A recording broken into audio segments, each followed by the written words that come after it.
В историческом парке открылся мастер-класс по изготовлению маскировочной сетки для дальнейшей передачи бойцам в зону специальной военной операции. Исторический парк «Красивая история» начинает проводить мастер-классы, не только просто мастер-классы, но и изготовление всерьез маскировочных сетей, для того, чтобы потом их отправлять в специальные военные операции, чтобы наши воины, наши солдаты были защищены. Мы являемся филиалом общероссийского волонтерского движения «Боевые шелкопряды».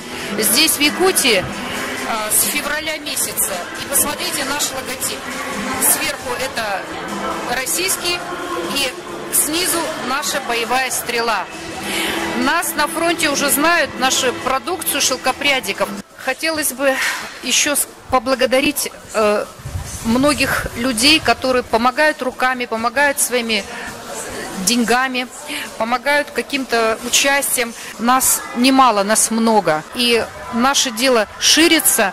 Таким образом мы можем помочь больше нашим парням из Якутии.